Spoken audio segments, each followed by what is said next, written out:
Aujourd'hui, comme chaque semaine, on va parler GRU et aujourd'hui, l'idée, ça va être de mettre en lumière les différentes problématiques, dysfonctionnements et enjeux liés à la GRU pour donner ensuite justement les pistes d'amélioration et les bonnes pratiques pour améliorer et fluidifier les services des collectivités et des établissements publics, étant donné que la GRU, c'est la gestion de la relation usager pour les acteurs publics. Ça désigne plus précisément la gestion de l'organisation humaine et technologique permettant d'interagir avec les différents usagers, bien sûr les citoyens, mais aussi les associations, les entreprises et les différents partenaires. L'objectif étant de rendre le service public accessible, réactif et de maintenir un lien de confiance entre ces différents usagers et les acteurs publics. Et on y arrive en facilitant dans un premier temps le travail pour les agents et dans un deuxième temps en simplifiant les démarches pour les usagers. Aujourd'hui, cet objectif il est entravé par deux problématiques principales qui sont liées au contexte actuel. On est dans un contexte de digitalisation, de dématérialisation et la première problématique qu'on observe c'est une atomisation par métier, c'est-à-dire qu'aujourd'hui, chaque métier a sa solution logicielle dédiée,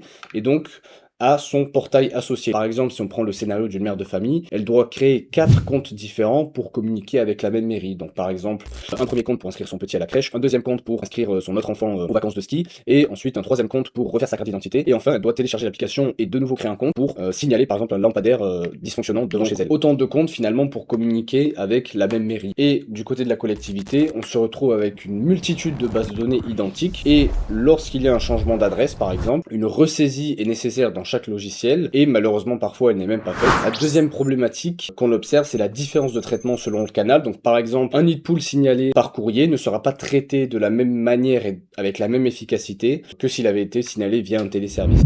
Maintenant, l'idée, ça va être de donner des solutions et les bonnes pratiques pour aller au-delà de ces problématiques. Donc, je vais commencer par vous donner les 3 piliers fondamentaux d'une GRU qu'on peut appeler moderne. Premier pilier, ça va être de réunifier. L'idée ici, c'est de pouvoir rassembler tous les outils, tous les services et toutes les données sur un socle commun pour offrir une interface unique à l'agent et à l'usager. Donc, d'un côté, on a un seul logiciel pour tous les agents, même si chacun a sa spécificité métier et son propre compte. Et de l'autre côté, on a un seul portail pour que l'usager puisse faire toutes ces démarches.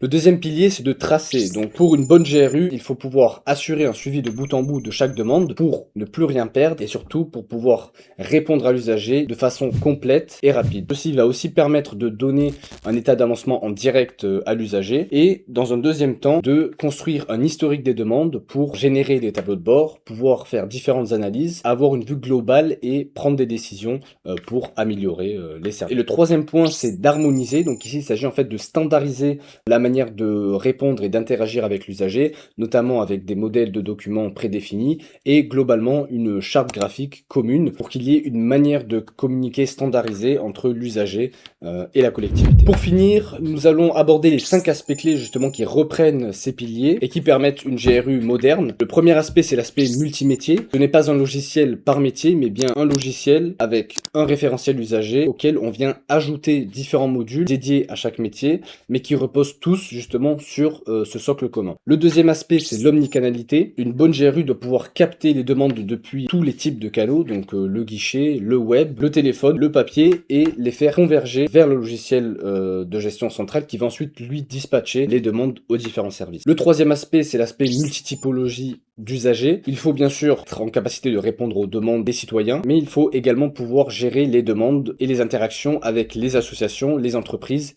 et les différents partenaires. Maintenant, quatrième aspect, c'est la gestion des demandes informelles, la capacité à capter les demandes non structurées, donc ça peut être un long courrier papier, un email fourre-tout ou tout simplement une demande au guichet. Ce sont des demandes non formelles et qui peuvent contenir une ou plusieurs demandes, et donc il faut être en capacité de les gérer toujours efficacement. D'ailleurs, l'IA va pouvoir nous aider dans ce processus et je vais en parler à la fin. Cinquième et dernier aspect, c'est l'aspect interopérabilité.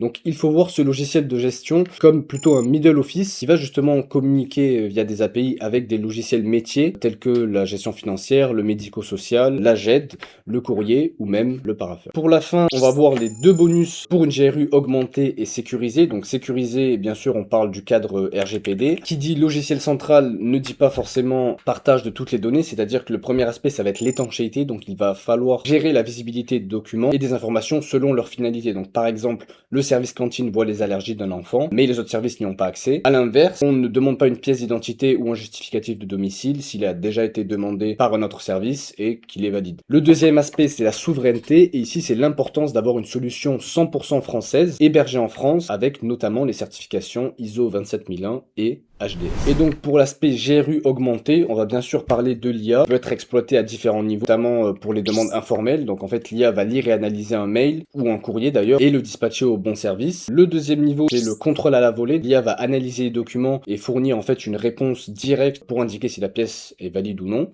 Et le troisième niveau, c'est l'assistance. Donc en fait l'IA va assister l'usager dans ses démarches 24 heures sur 24, 7 jours sur 7 sur le portail. Et il va aussi assister les agents à travers la base de connaissances.